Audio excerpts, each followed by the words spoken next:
Aquí está. Entonces, lo posible está vamos a estudiar justamente ahora cuál es la verdad acerca de Jesús, el Cordero de Dios.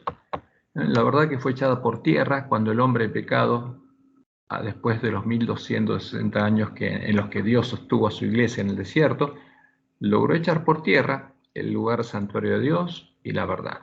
Entonces, ¿cuál es la verdad sobre Jesús? ¿Cuál es el verdadero Cordero de Dios? Ya vimos que Jehová, y está en el anexo 7, el Dios de Israel, es claro en su palabra, es en un categórico, así dice Jehová. Él es un ser personal, es uno, ¿no? Es una sola persona y no conoce a ninguna otra persona que sea Dios como Él, ni a ninguna otra persona que tenga su naturaleza, que sea fuerte como Él. Como vamos a repetir la lectura de Deuteronomio 6, 4 y 13. Oye Israel, Jehová nuestro Dios, Jehová uno es. Entonces, como dijo Jesús, cuando Dios dice uno, es uno. Cuando dice sí, no es no, ni es ni. Cuando Dios es claro, Jehová uno es. Perdón, Y amarás a no Jehová. estás compartiendo pantalla, Cristian. No compartimos la pantalla, ahora la compartimos. Ahí está. Ok.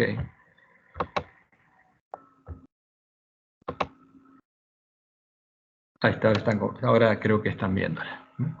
Entonces, No, Jehová, ¿no? Ya la compartí. no la estoy viendo. Bueno, entro de Tiene nuevo. que acá. Ahí Aún está. no se ve, hermano Cristian. ¿Aún no se ve? No, no se ve todavía. Comenzar a compartir. Ahora sí. Ahora tiene que comenzar. Sí, ahora sí. Se hizo la luz. Bueno, disculpen que había olvidado de compartir. Entonces, en Deuteronomio 6, 4 y el versículo 13, Dios nos dice lo siguiente. O sea, esto es lo que tiene que oír el pueblo de Dios, tiene que oír Israel. Y nosotros somos el Israel de Dios. Oye Israel, oye ángel de la Odisea. Jehová nuestro Dios, Jehová uno es. Llamarás a Jehová tu Dios de todo tu corazón y de toda tu alma y con todas tus fuerzas. A Jehová tu Dios temerás y a Él solo, ¿no? A él solo, que es una persona singular, servirás y por su nombre jurarás. Este es el mensaje del primer ángel. Y esta es la síntesis de la primera tabla de la ley, el amor a Jehová. Y en Deuteronomio 32, del 3 al 6, en el cántico de Moisés y el Cordero, que Dios le enseñó a Moisés para que se lo enseñe al pueblo y lo cantemos nosotros, dice lo siguiente: porque el nombre de Jehová proclamaré, engrandeced a nuestro Dios. Él es la roca, cuya obra es perfecta, porque todos sus caminos son rectitud, Dios de verdad y sin ninguna iniquidad en él, es justo y recto. La corrupción no es suya, de sus hijos es la mancha, generación torcida y perversa. Así pagáis a Jehová, pueblo loco e ignorante, no él es tu padre, él te hizo y te estableció. O sea, Jehová es nuestro Padre porque Él nos creó. Él nos formó con sus manos, como leemos en Isaías 64:8. Ahora pues, Jehová, tú eres nuestro Padre, nosotros barro y tú el que nos formaste, así que obra de tus manos somos todos nosotros. Entonces, el que nos formó con sus manos es nuestro Padre.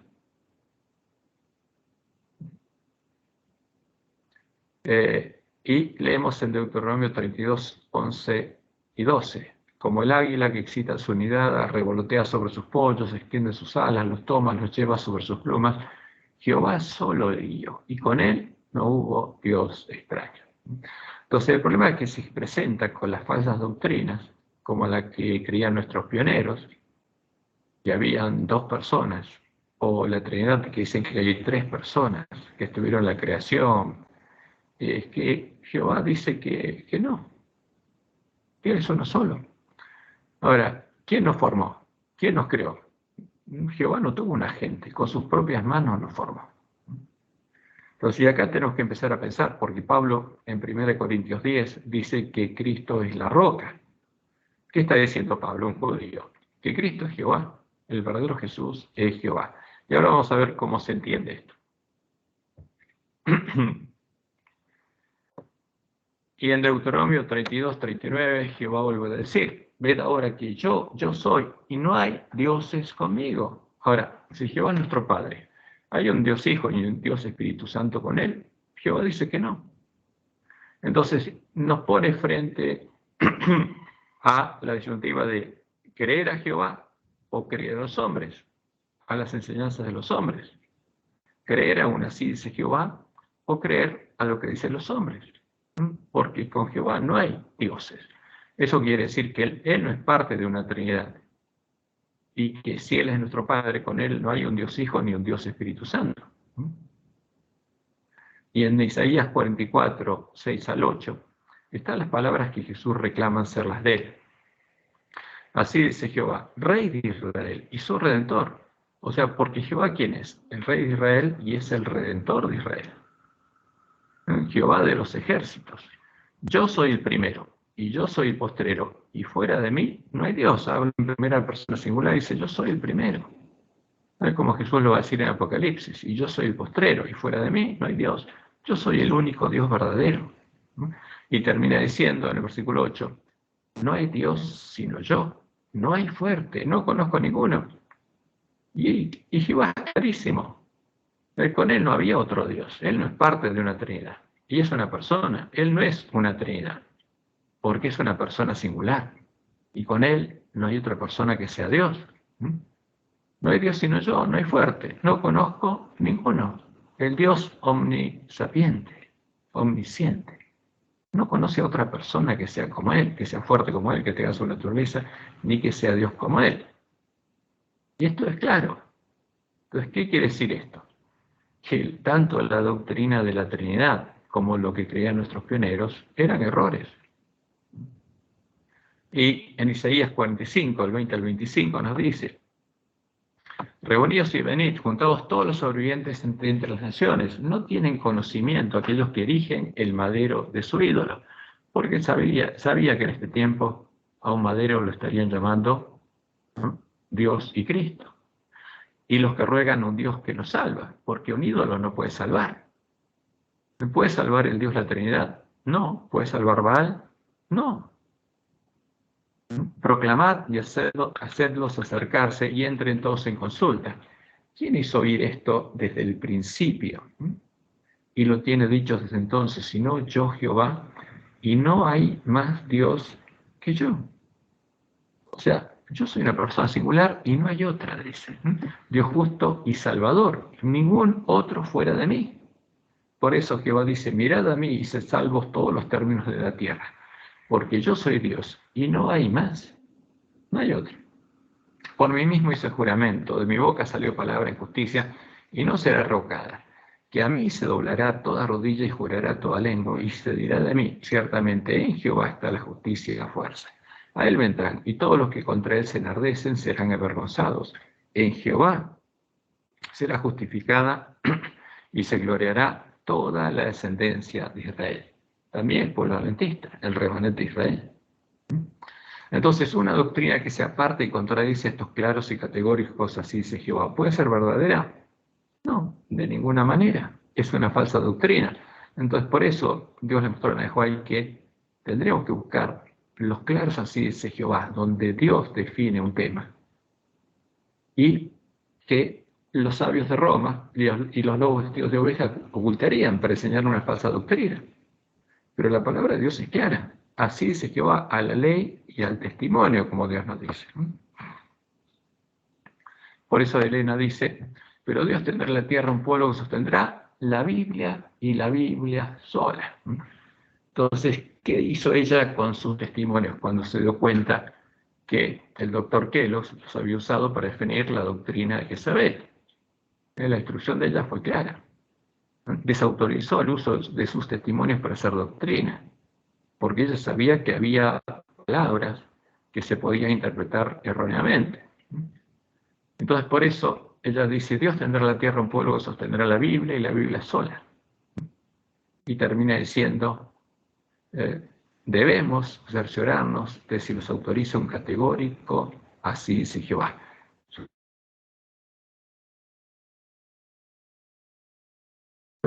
Así dice Jehová. Por eso son Dios, como la doctrina reiana de los pioneros, que afirmaba que existe dos personas que tienen naturaleza divina, el Padre y el Hijo, engendrados su sustancia. que habría sido el agente creador del Padre, son falsas doctrinas, contrarias a la ley y al testimonio de los profetas, como dice Isaías 8:20. A la ley y al testimonio, si no dijeren conforme a esto, es porque no les ha amanecido. Entonces, si Jesús no es un Dios Hijo, ¿quién es? ¿Quién es el santo, el verdadero Jesús? Entonces, para llegar a conocer al santo, al verdadero Jesús, debemos buscar entender todo lo que está escrito de él en la ley de Moisés, en los salmos y en los profetas. El santo, el verdadero Jesús, es el único que cumple con todo el anuncio de la profecía. Los otros Jesús son ídolos, y hay varios ídolos. Uno es el que creían los pioneros. El otro es el que tenemos ahora en medio de la iglesia. Pero hay otros ídolos que tienen algunas iglesias que se dicen cristianas. Y leemos en Lucas 24, 25 al 27. Entonces él les dijo: oh insensatos y tardos de corazón para creer todo lo que los profetas han dicho. Entonces el verdadero Jesús que cumple todo lo que los profetas han dicho. ¿No era necesario que el Cristo padeciera estas cosas y que entrara en su gloria? Y comenzando desde Moisés y siguiendo por todos los profetas, les declaraba en todas las escrituras lo que de él decían. Entonces Jesús empezó a mostrarles: ¿quieren conocerme? Esto es lo que dice la profecía, esta es la verdad. Y les dijo en Lucas 24, 44 al 49, cuando esa noche se encontró con los discípulos: estas son las palabras que os hablé, estando aún con vosotros, que era necesario que se cumpliese todo lo que está escrito de mí en la ley de Moisés, en los profetas y en los salmos. Entonces les abrió el entendimiento para que comprendiesen las escrituras, porque como él le había dicho a los fariseos, las escrituras eran las que daban testimonio de él. ¿Quién era él?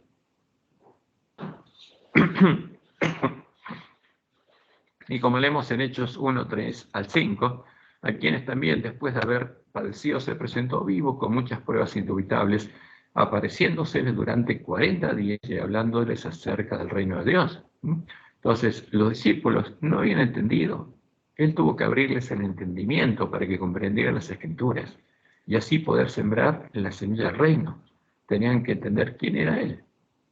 Tenían que entender todo lo que decían las escrituras sobre él y cuál era el evangelio del reino de Dios, para poder entrar por la puerta estrecha al reino de Dios. Y estando juntos les mandó que no se fueran de Jerusalén, sino que esperasen la promesa del Padre. Porque el Espíritu Santo, la promesa, es la promesa del Padre. ¿Cuál es la promesa? La cual les dijo: oísteis de mí. Porque Juan ciertamente bautizó con agua, mas vosotros seréis bautizados con el Espíritu Santo dentro de no muchos días. Por eso, el santo, el verdadero Jesús, está íntimamente relacionado con la profecía del santuario. Porque Dios reveló justamente el Evangelio a través del santuario. Y tanto es así que Dios le mostró en Hawái que debíamos encontrarlo, a Jesús, para comprender el misterio del santuario. Porque el pueblo adventista había empezado a entender los rudimentos del santuario, pero él no lo entendía. Teníamos que entender la obra que Jesús está realizando y recuperar el conocimiento de la verdad echada por tierra, para que los lugares asolados puedan ser reedificados. O sea, ¿qué hecho por tierra en nombre de pecado? ¿Cuál es el lugar santuario de Dios? Hecho por tierra y tiene que ser reedificado. ¿Dónde? Y tendríamos que entenderlo. Como vemos en la segunda visión del santuario, dijo el ángel, dice Elena: ¿ha fallado la palabra de Dios? ¿Ha faltado Dios en cumplir sus promesas? Y responde: no, ha cumplido cuanto prometió. Jesús se ha levantado a cerrar la puerta del lugar santo del santuario celestial. O sea, hay una puerta que está abierta, como Jesús le dice al ángel de Filadelfia, que la tiene que buscar y encontrar. Pero, después de 1844, en cualquier momento la iba a cerrar, porque iba a ser cerrada. Y ha abierto una puerta en el lugar santísimo. Y ha entrado a purificar el santuario, porque a partir de ese momento, como Dios le mostró, Jesús hacía una doble obra. Todos los que esperan pacientemente comprenderán el misterio. O sea, el santuario lo entenderían todos los que en la última generación estuvieran esperando a Jesús. ¿Por qué? Porque el lugar del santuario de Dios tendría que ser reedificado. Y por supuesto, antes que fuera reedificado tendríamos que entender de qué se trata todo. Y en Primeros Escritos, también páginas 50, leemos otra frase. Jesús dijo a los ángeles que todos cuantos lo hallaran. ¿Qué tenía que hacer el pueblo antista? Buscarlo y encontrarlo. Tenía que buscar hasta encontrar la puerta estrecha, porque en el tiempo de la apostasía se había puesto en lugar de él la puerta ancha. Y esa es la única que conocía el pueblo que salió de la Iglesia Católica, siendo parte de la Iglesia Reforma. Lutero no encontró la puerta estrecha, y los reformadores no se dieron cuenta de lo que tenían que hacer. El único que llegó a entender lo que tenía que hacer era el pueblo adventista, y la estaban buscando. Pero ese conocimiento de nuestra misión se perdió cuando el pueblo adventista se durmió y dejó de buscar, ¿no? Y por eso el pueblo adventista cree que tiene la verdad. Pero lo que tiene el pueblo adventista delante de él no es la puerta estrecha, es la puerta ancha. Es la misma puerta por la que entran todos los hombres en este tiempo. Es la puerta por la que creen, justamente es la puerta a la que llama Jesús los protestantes y los católicos. Ahora, Jesús dijo a los ángeles que todos cuantos lo hallaran a él, el santo, el verdadero, comprenderían la obra que iba a efectuar. Y que mientras Jesús estuviera en santuario se desposaría con la nueva Jerusalén. Porque la nueva Jerusalén es un símbolo profético de la esposa del Cordero, de la iglesia triunfante. Y él va a confesar el nombre de los vencedores en las bodas. Por eso se llama al juicio investigador las bodas del Cordero. Y vamos por eso a tratar de entender algunos aspectos que define la palabra de Dios sobre el Cordero de Dios y el santuario, lo que es el Evangelio del Reino de Dios. Y por eso vamos a hacer una visión global y rápida del desarrollo del conflicto. Entonces, cuando Dios creó los cielos y la tierra, nuestro universo y el sábado, ¿los creó para quién? Para el hombre, como dijo Jesús. El sábado fue creado por causa del hombre. Entonces, Adán y Eva moraban en la presencia de Dios, en la casa de Dios, en el templo de Dios, en el reino de Dios, en el huerto del Edén, que era una extensión del Edén del cielo, el templo de Dios en el cielo, donde Dios tenía su trono, del que sale el río del agua de la vida y a cuyo lado está el árbol de la vida. Ambos símbolos de Dios, de Jehová, la fuente de la vida, fuente de agua viva. Como leemos en Jeremías 2:13, porque dos males ha hecho mi pueblo. Me dejaron a mí, fuente de agua viva, y cavaron para sí cisternas rotas que no retienen agua. Entonces, Adán y Eva, como Lucifer, moraban en el Edén. Allí, en el paraíso, había sido creado y moraba Lucifer hasta que pecó. Dejó de ser un querubín protector, que estaba al lado de Jehová, al lado del trono de Dios, y fue sacado del Edén del cielo, de la presencia de Dios. Ahí Lucifer tuvo el deseo de ser superior a sus hermanos, de enseñorearse de ellos, y ser un nuevo Dios, semejante al Altísimo. Ahí surgió la nueva religión, la nueva mujer, la gran Babilonia, que sería traída por el dragón a la tierra, donde daría luz a sus hijas, las rameras de la tierra, y a sus abominaciones, que son los ídolos a través de los cuales todas ellas adorarían al dragón. Entre ellas, justamente entre esos ídolos, los falsos cristos, incluyendo a Jesús, al que adorarían la bestia y el falso profeta. Y leemos en Ezequiel 28, del 12 al 16, Hijo de hombre, levanta endechas sobre el rey de Tiro y dile. Entonces toma como símbolo de Satanás Dios al rey de Tiro, que es el padre de ¿quién? De Jezabel. Y dile, así ha dicho Jehová del Señor, tú eras el sello de la perfección, lleno de sabiduría y acabado de hermosura. En Edén, en el huerto de Dios estuviste. Ahora, ¿en qué Edén? No el Edén de acá en la tierra, sino en el cielo, porque donde Dios tiene su trono, que a veces simbólicamente se lo llama el séptimo cielo, aunque Dios no dijo cuántos cielos creó. Lo único que sabemos, por ejemplo, es que Pablo dice que fue llevado al tercer cielo y que también fue llevado al paraíso. Ahora, el paraíso, ¿cuál de todos los cielos es? ¿Cuántos cielos hay? Dios no lo definió. Entonces, a veces uno, por costumbre, lo llama el séptimo cielo, porque es la perfección, pero Dios no definió cuántos cielos hay, no lo sabemos. Lo único que sabemos, por ejemplo, es que Pablo fue llevado al tercer cielo. Y también fue llevado al paraíso, al lugar donde estuvo Lucifer. Entonces, en Edén, en el huerto de Dios estuviste.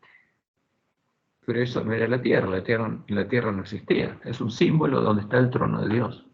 De toda piedra preciosa era tu vestidura, de cornerina, topacio, jaspe, crisólito, berilo y ónice, de zafiro, carbunclo, esmeralda y oro.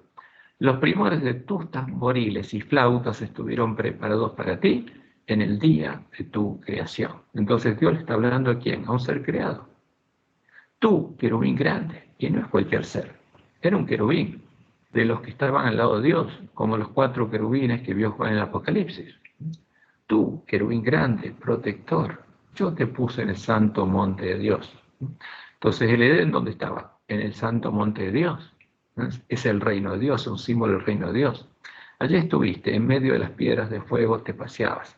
Perfecto eras, en todos tus caminos, desde el día en que fuiste creado, hasta que se halló en ti maldad. Entonces, este es el misterio de la iniquidad. ¿Cómo ser perfecto? Que en todos sus caminos era perfecto, que había sido creado a imagen de Dios, teniendo la ley de Dios escrita en la mente del corazón, creó la maldad. Ese es el misterio de la iniquidad. Y Dios lo llama un misterio porque quiere preservarnos de los engaños de Satanás, porque él con su ciencia engañó a muchos ángeles, que son mucho más inteligentes que nosotros. Entonces, por eso Dios nos dijo que las cosas se reveladas son para nosotros y que de ahí no busquemos pasar. Ahora, a causa de la multitud de tus contrataciones, fuiste lleno de iniquidad y pecaste. Entonces, Lucifer crea la maldad y Dios no lo echó. ¿Hasta qué? Hasta que su mente se llenó de iniquidad y finalmente pecó. Y entonces, dice Dios, por lo cual yo te eché del monte de Dios, te saqué del Edén y te arrojé de entre las piedras del fuego, oh querubín protector. Y en Isaías 14, del 2 al 15, se nos dice cuál fue el pecado de Lucifer. ¿Cómo caíste del cielo? Oh lucero, oh Lucifer, hijo de la mañana, hijo de la estrella de la mañana. Cortado fuiste por tierra, tú que debilitabas a las naciones, tú que decías en tu corazón, subiré al cielo, en lo alto, junto a las estrellas de Dios levantaré mi trono, y en el monte del testimonio me sentaré, a los lados del norte, sobre las alturas de las nubes subiré, y seré semejante al Altísimo. Seré otro Dios. Mas tú derribado eres hasta el Seol, a los lados del abismo. Entonces, y lo interesante es que Lucifer en el cielo quiso ocupar el lugar de Dios. Y aquí en la tierra sigue intentando lo mismo. Y también pretende ocupar el lugar de Cristo. Y como Dios le mostró en el Juan, va a venir a la tierra simulando la segunda venida de Cristo. Y lo van a adorar todos los que lo estén adorando, a pesar de haber escuchado el mensaje de los 3 ángeles. Ese lugar, el Edén del cielo, donde moraba Lucifer y empezó el gran conflicto, y el Edén de la tierra, donde moraban Adán y Eva en la presencia de Dios, son representados en el santuario del desierto por el lugar santísimo, donde está el arca del pacto, que simboliza el trono de Dios. Porque justamente lo que Dios le dio a Moisés es una maqueta, una representación simbólica del plan de redención. Y ahí está el lugar, representado el lugar donde mora Dios, donde está su trono, y que es el lugar santísimo, donde está el trono de la gracia. Todo lo demás, incluyendo lo que está dentro del arca del pacto. Las cosas, que hace falta una palabra, porque si no se entiende, las cosas del arca del pacto, ¿qué hay dentro del arca? Había 3 elementos. Estaba el maná, estaba la vara de Aarón que reverdeció y las 2 tablas de la ley. Todas estas cosas son símbolos de las cosas celestiales que encontrarían su antitipo en la tierra. Las cosas celestiales anunciadas en el Evangelio del Reino de Dios, el reino de los cielos. Entonces, aquí está el modelo santuario que Dios le dio a Moisés. Está el atrio, donde hay un altar, donde está la fuente, después está la puerta al lugar santo, que es la primera parte del tabernáculo de Dios. Está la lámpara, el altar del incienso, la mesa con los panes de proposición, después hay un velo, Y después del velo está el lugar santísimo, donde está el arca, y sobre el arca el trono de la gracia, donde se simboliza con dos querubines el lugar donde está el trono de Dios. Entonces Lucifer era uno de esos querubines. Y fíjense que este lugar, el lugar santísimo donde está el trono de Dios, es un símbolo del el Edén del cielo, donde estaba Dios, donde estaba el trono de Dios, en la cima del monte Sión. Y vamos a ver que es un símbolo también de Canaán y el reino de Dios. Porque cuando Dios llevó a su pueblo Egipto a Canaán, y ese pueblo entró en el reposo de Dios, después el autor de Hebreos asocia eso con que con entrar al reino de Dios, el reposo en el que había entrado la iglesia primitiva, porque el reino de los cielos, el reino de Dios, se había acercado. Entonces, este es el lugar donde estaba, si nosotros asociamos el Edén del cielo, aquí estaba Lucifer. Y aquí, en la presencia de Dios, estaban Adán y Eva, en el Edén de la tierra. Hay un micrófono que se abrió, por favor.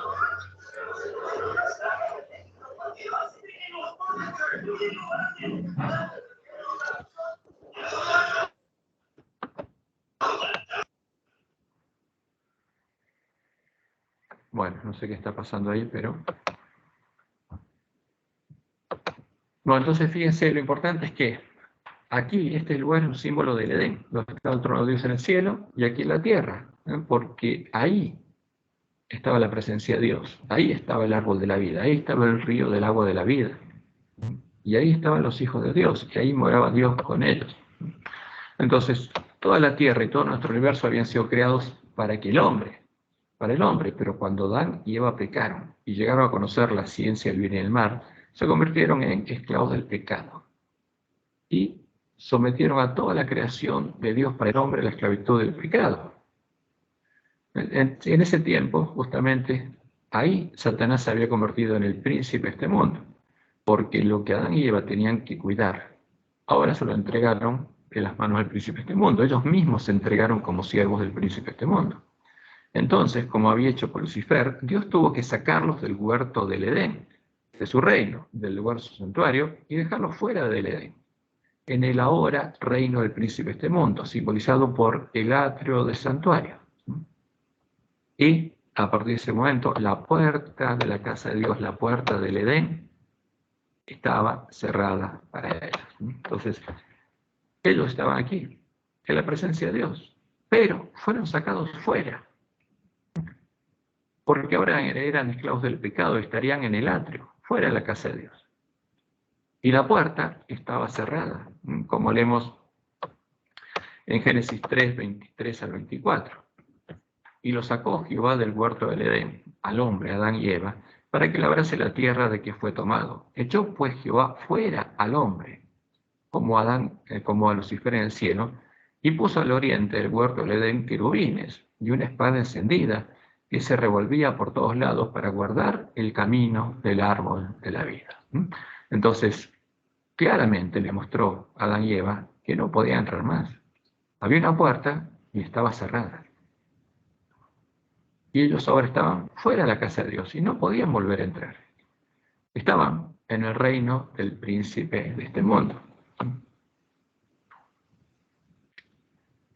Entonces, hasta que se empezara a cumplir la profecía del santuario y se abriera nuevamente la puerta, porque eso es lo que anuncia justamente el Evangelio del Reino de Dios, que esa puerta que se cerró se abriría. Entonces, hasta que se abriera la puerta, los hombres no podrían volver a comer el fruto del árbol de la vida y no podrían llegar a tener el conocimiento que proviene de Dios, el conocimiento del bien, la ciencia del bien, el conocimiento que es vida eterna. Porque justamente estaban destituidos de la gloria de Dios. ¿Qué hizo Jehová entonces?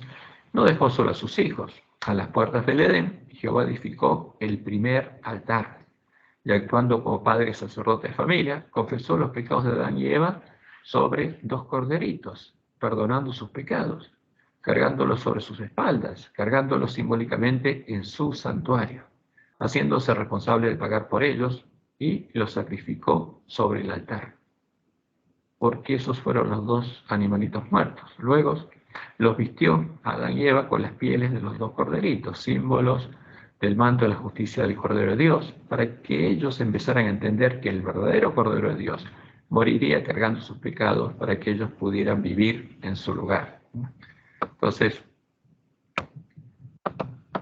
acá, afuera del Edén, en lo que representa el atrio, donde siempre estaría el hombre, porque todos los hijos de Dios, donde iban, que edificaban un altar, porque ellos estaban donde, en el atrio, y ahí ofrecían una ofrenda para Dios, como lo hacía Abraham. Entonces, lo voy a ampliar un poco más a ver si se ve mejor.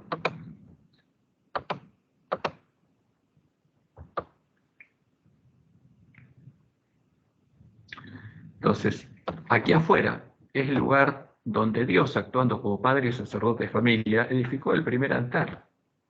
Sacrificó los primeros corderos, confesó los pecados de sus hijos, cargó sus pecados y los vistió con sus pieles, porque Dios los justificó.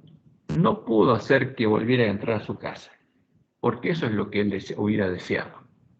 Pero quería que sus hijos vivieran, y por eso los justificó. Y él se hizo responsable de pagar por los pecados de ellos. Dios no le reclamaba nada a Adán y Eva. Le ofrecía por gracia la salvación. Y él los perdonó. Entonces, acá, cuando nosotros asociamos esto con el santuario, vemos que estaba el altar. Pero lo que pasaba acá era simbólico. Lo que pasaría después es lo que Dios prometió hacer, traer a su cordero. Y ahí se cumpliría la promesa. Y después de esto habría una fuente. Pero lo que no estaba disponible. Por eso Adán y Eva no podían ser lavados, no podían vestirse con vestiduras blancas y no podían volver a entrar a la casa de Dios. Pero esa puerta se abriría en un momento. Y ahí Dios empezó a prometerles y a mostrarles lo que Él haría. No solamente para redimirlos, para que ellos pudieran tener vida eterna, sino para que sus hijos pudieran entrar a su casa. Por eso habría una simiente de la mujer, que serían hijos de Dios.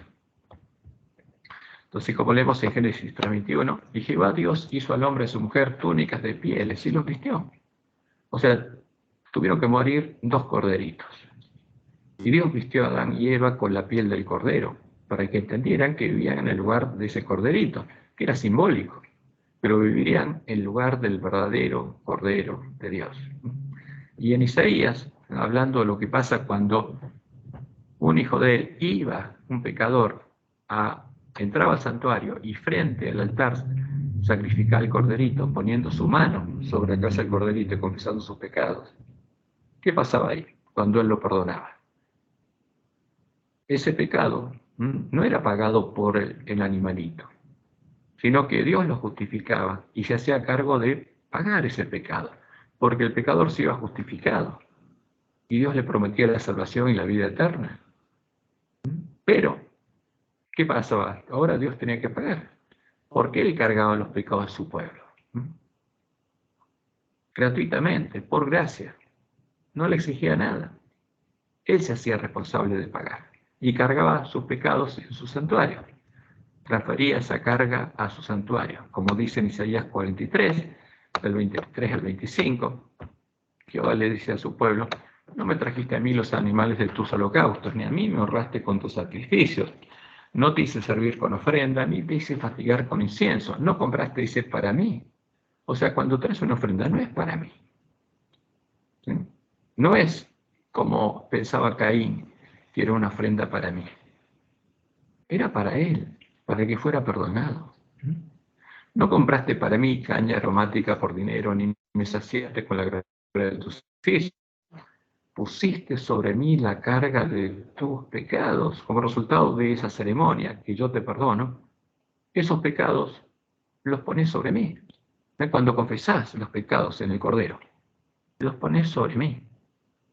Me fatigaste con tus maldades. Yo soy el que borro tus rebeliones por amor de mí mismo, y no me acordaré de tus pecados. Nunca más te voy a reclamar por ellos, pero voy a pagar por ellos, voy a tener que pagar por ellos.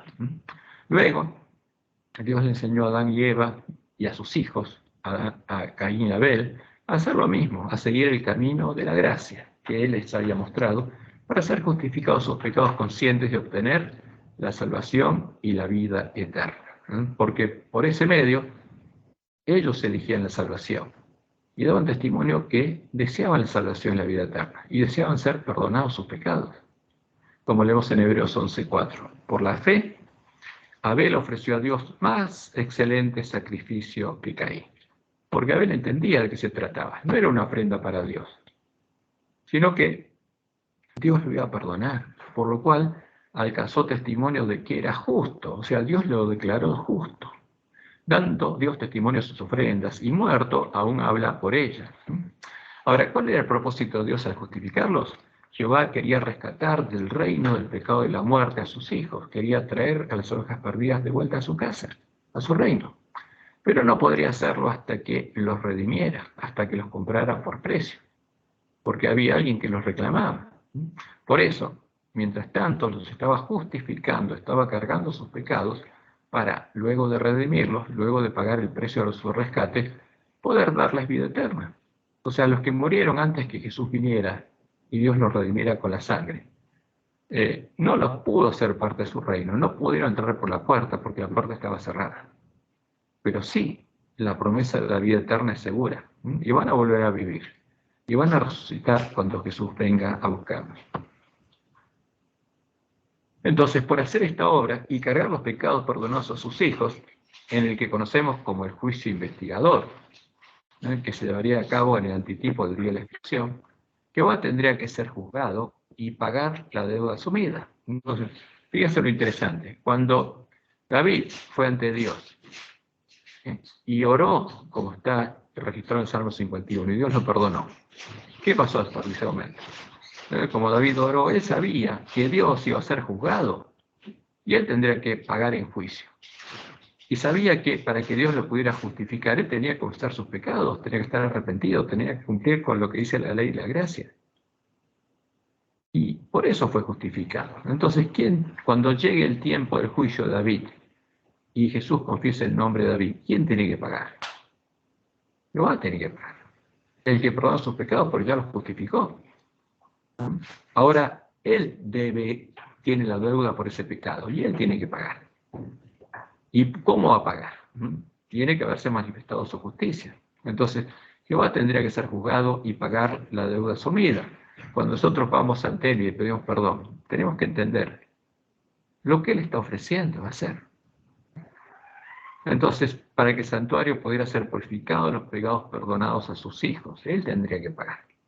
Como leemos en Isaías 5:16, porque Jehová de los ejércitos será exaltado en juicio, y el Dios Santo será santificado con justicia. Entonces, ¿cuál sería esta justicia? ¿Cuál sería la justicia con la que Dios sería santificado? ¿Cómo pagaría para poder ser declarado justo en su juicio? Su justicia sería la sangre del macho cabrío sobre el cual cae la suerte por Jehová. El macho cabrío, que es un símbolo de Jehová, con cuya sangre el santuario sería purificado en el día de la expiación. Y Dios estaba anunciando que él mismo debería hacerse hombre, naciendo como un hijo de Adán, como una oveja, para poder vencer al pecado de la carne, morir en el antitipo del atrio, en el reino del príncipe de este mundo, donde estaban esclavizadas las ovejas, tomando nuestro lugar, y así redimir a los hombres, a las ovejas perdidas, con su sangre, y poder pagar la deuda asumida, desde que perdonó a Adán y a Eva, siguiendo por Abel y por todos sus hijos. Y leemos en Levítico 16, del 8 al 9. Y echará suertes Aarón sobre los dos machos cabríos. Hay un micrófono abierto de nuevo, por favor, se fijan. Entonces echará suerte a Aarón sobre los dos machos cabríos, una suerte por Jehová y otra suerte por Azazel. Entonces habría dos machos cabríos, que eran uno símbolo de Jehová y el otro símbolo de Satanás. Y hará traer Aarón el macho cabrío sobre el cual cayere la suerte por Jehová, y lo ofrecerá en expiación. Entonces, ¿quién moriría por nuestros pecados? ¿El creador del pecado, Satanás? No. ¿Quién? Jehová. Para redimirnos. Porque él estaba cargando todos nuestros pecados. Por eso en el día de la expiación, la única forma de pagar sería con su propia sangre. Porque el que perdonó es el que tiene que pagar. El que asumió la deuda es el que tiene que pagar.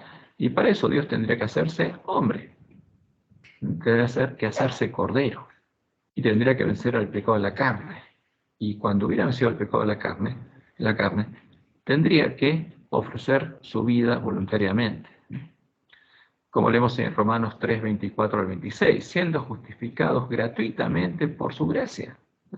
Porque Dios perdona gratuitamente.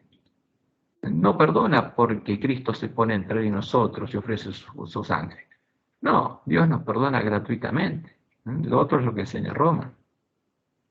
Porque los que creen en el falso Dios creen que se castiga y que el Dios Hijo se pone entre el Dios Padre y nosotros para que el castigo del Dios Padre caiga sobre él. Pero Dios no castiga. Esa es la doctrina de Satanás. Lo que Dios hizo desde Adán y Eva es perdonar a sus hijos, cargar sus pecados. Entonces, siendo justificados gratuitamente por su gracia, mediante la redención que es en Cristo Jesús, a quien Dios puso como propiciación por medio de la fe en su sangre, para manifestar su justicia, a causa de haber pasado por alto en su paciencia los pecados pasados. O sea, Dios había perdonado. Y ahora, ¿cuál sería su justicia? Solo Cristo sería la justicia de Dios. Es nuestra justicia y la justicia de Dios, con la mira de manifestar en este tiempo su justicia, a fin de que Él sea el justo. Porque antes que se manifestara su justicia, como Él cargaba nuestros pecados, no podía ser declarado justo. A fin de que Él sea el justo y el que justifica al que es de la fe de Jesús. Entonces Dios, el que justifica, recién ahora puede ser declarado justo, porque manifestó su justicia. Porque a todos los hombres el que perdona es Dios y nuestros pecados los carga Él hasta el día de la expiación. Y aunque haya muerto Jesús, el que sigue perdonando y justificando sigue siendo Dios y sigue cargando nuestros pecados hasta que en el día de la expiación el santuario sea purificado. Entonces, cuando finalmente libertó a su pueblo de la esclavitud del pecado, lo que se convirtió en un tipo o un símbolo de la futura liberación de la esclavitud del pecado, justamente cuando libertó a su pueblo en Egipto, que es un tipo, no lo pudo libertar del pecado, sino lo libertó de la esclavitud simplemente de Egipto. Entonces, cuando libertó a su pueblo de la esclavitud de Egipto, lo que se convirtió en un tipo, un símbolo de la futura liberación de la esclavitud del pecado, Jehová empezó a enseñarle a su pueblo cuál iba a ser el futuro desarrollo del plan de redención, por medio de los símbolos de las ceremonias del santuario y de las fiestas solemnes de Jehová, empezando por la primera Pascua. Entonces, aquí nuevamente empezó a revelar lo que son los símbolos del santuario, porque en el atrio, que es un símbolo del reino de este mundo, del príncipe de este mundo, que es Babilonia, Sodoma y Egipto, literalmente, en el lugar donde antes de ser liberado de la esclavitud de Egipto, el pueblo de Israel ofreció el Cordero de la Pascua, que es un antitipo del atrio, y fue en Egipto. Eran esclavos del pecado, no podía entrar a la casa de Dios, pero Dios les enseñó que tenían que sacrificar un corderito y pintar con la sangre del corderito los postes y el dintel de su casa, para enseñarles lo que Él haría después, cuando trajera el verdadero cordero. Entonces, en Egipto, en el que sería el mes primero del calendario levítico, el mes de Abib o Nisán, el día 10, los padres de familia tuvieron que seleccionar un cordero adulto y sin mancha. Y el día 14, el día de la Pascua, porque Pascua significa el día que Dios pasó por alto los pecados de ellos. Por eso es el Cordero de Pascua. Tuvieron que preparar a su casa y a su familia para, acá faltó el para la liberación de la esclavitud de Egipto, haciendo las cosas que son el tipo de las cosas que Dios haría para preparar el camino para la liberación de sus hijos del reino del pecado, porque son dos cosas distintas. Porque cuando Dios sacó a su pueblo a Egipto, lo libró de la esclavitud de la primera bestia que hubo en la tierra, que lo esclavizó, pero no los pudo liberar de la esclavitud del pecado, siguieron estando en el atrio. Entonces, ¿qué tenían que hacer justamente los que oían y creían la palabra de Dios, incluyendo algunos padres de familia egipcios que lo hicieron? Tenían que quitar toda levadura de sus casas, símbolo del pecado. No podía haber nada leudado, ni pan, ni vino, nada de leudado. Nada de leudado puede estar en la casa de Dios. Entonces, como Dios le quería enseñar algo, en la casa de Dios tampoco tenía que haber ningún tipo de levadura, ¿no? Porque es un símbolo del pecado, para que sus casas quedaran sin levadura y representaran a la casa de Dios. Tenían que sacrificar el Cordero de Pascua, símbolo del Cordero de Dios. Tenían que pintar con la sangre del Cordero los postes y el dintel de la puerta de sus casas, símbolo de la puerta de la casa de Dios, el padre de familia. Y como padres de familia tenían que preparar la cena de Pascua. ¿Cuál era la cena? Cordero asado, con panes y levadura y hierbas amargas. Símbolo de la cena de Pascua que Dios prepararía para que cuando se abriera la puerta la comieran los que entraran en su casa. ¿Qué tendríamos que comer? Cordero asado. Tendríamos que comer al verdadero Jesús. ¿Para qué? Para incorporarnos a nosotros, con panes y levadura. Y hierbas amargas. ¿Por qué? Porque todo el que tratara de vivir piamente sufriría persecución. Y los miembros de su familia tenían que lavarse y vestirse con vestiduras limpias y estar preparados para salir de Egipto con sus sandalias calzadas, lo que es símbolo de lavarse en el agua de la fuente del santuario y ser vestidos con el manto de la justicia de Cristo, para estar preparados para salir del atrio, el reino del pecado y la muerte, porque eso es lo que Dios nos ofrecería, poder salir del atrio. ¿Y a dónde iríamos? Para entrar a su casa. Ese es el Evangelio del Reino de Dios. Y a la puesta del sol, después de haberse preparado, al comenzar el día 15, debían entrar en la casa del padre de familia y empezar a comer la cena de Pascua, un símbolo de cuando el pueblo de Dios empezara a entrar por la puerta abierta a la casa de Dios, porque la puerta se abriría, pero no podría abrirse hasta que muriera el Cordero, al lugar de su santuario, para comer el antitipo de la cena de Pascua. ¿Y qué pasó? A la medianoche del día 15, cuando pasó el ángel destructor, fueron liberados de la esclavitud de Egipto, porque los egipcios, como Abraham, que lo echaron de Egipto, los echaron, váyanse, váyanse, y les dieron regalos y de todo para que se fueran. Ahora, eso es lo que ocurrió, que es un símbolo, pero el antitipo de todo esto empezó a cumplirse cuando vino el Cordero de Dios y en la Pascua del año 31 después de Cristo se cumplió la profecía del altar de los sacrificios. O sea, todos los sacrificios que eran sacrificados sobre el altar se cumplieron en un único sacrificio, el del Cordero de Dios. Y eso incluye todos los sacrificios del continuo y el sacrificio del día de la expiación. Entonces el Cordero de Dios murió en el antitipo del atrio del santuario.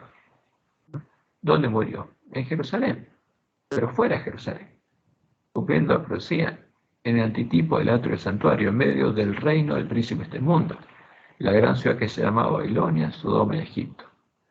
Y esta profecía, la de los sacrificios del altar y de las ceremonias asociadas que se hacían con la sangre de los sacrificios simbólicos, dejaron de estar en pie, porque era una profecía, y cuando una profecía se cumple ya no está en pie. No es profecía, ya hay un hecho real que la cumplió. Y fueron reemplazadas justamente estas cosas simbólicas por las cosas celestiales mismas, como dice el autor de Hebreos, empezando por el Cordero de Dios, que reemplazó a todos los sacrificios, y la puerta de la casa de Dios fue abierta. Ahí se abrió la puerta, como Dios lo había anunciado. Entonces fíjense que acá tenemos el santuario, y ahí en el atrio es el lugar donde Dios confesó y cargó nuestros pecados sobre su Cordero. Y Él murió tomando nuestro lugar, para redimirnos de la esclavitud en el reino del pecado y la muerte. Porque ¿dónde estaba su pueblo? Ahí en el atrio, todos los esclavos del pecado. Y ahí Dios cargó en Jesús el pecado de todos nosotros, como dice Isaías 53. Y la profecía del altar se cumplió, y ya no estuvo más en pie. Y a partir de ese momento todos los símbolos del santuario fueron reemplazados por otra cosa, por la realidad. El velo que separaba el lugar santo del lugar santísimo se rasgó en dos. Se acabó la división, porque había una división ahí, y eso tenía un sentido. Y Dios se retiró a ese lugar, la presencia de Dios no estuvo más en el lugar santísimo del santuario terrenal. Como Jesús le había dicho, vuestra casa os es dejada desierta, porque ya no se adoraría más en Jerusalén, sino tendría que ser adorado en espíritu y en verdad. Entonces la profecía del altar se cumplió, profecía cumplida. La fuente y el agua de la fuente ahora estaba disponible, antes no existía, ahora sí. Y la puerta estaba abierta. Pero como dice Apocalipsis 11:8, Jesús murió ¿dónde? Donde también estarían los cadáveres de los dos testigos, porque los mataría justamente los mismos que mataron a Jesús. Y sus cadáveres estarán en la plaza de la grande ciudad que en sentido espiritual se llama Sodoma y Egipto, donde también nuestro Señor fue crucificado. Entonces, ¿dónde murió Jesús? En el reino del dragón, porque murió donde estábamos nosotros y donde teníamos que morir nosotros como siervos del pecado. Y tomó nuestro lugar. Él, que había nacido y siempre estuvo en la presencia de Dios, simbólicamente el lugar santísimo, porque era parte del templo de Dios, murió en nuestro lugar para que nosotros pudiéramos vivir en el lugar de Él, porque nos redimió por precio con su sangre. Y eso es lo que pasó. En este momento se abrió la puerta, y esa puerta estaba cerrada, quedó abierta. ¿Para qué? Para que los hijos de Adán, que eran esclavos en el reino del príncipe de este mundo, pudieran, después de ser redimidos por precio, pudieran elegir entrar a la casa de Dios. Eso es lo que ocurrió. Entonces el precio de nuestra redención había sido pagado. El agua de la fuente y las vestiduras blancas estaban disponibles. La puerta de la casa de Dios estaba abierta. La cena de Pascua estaba servida.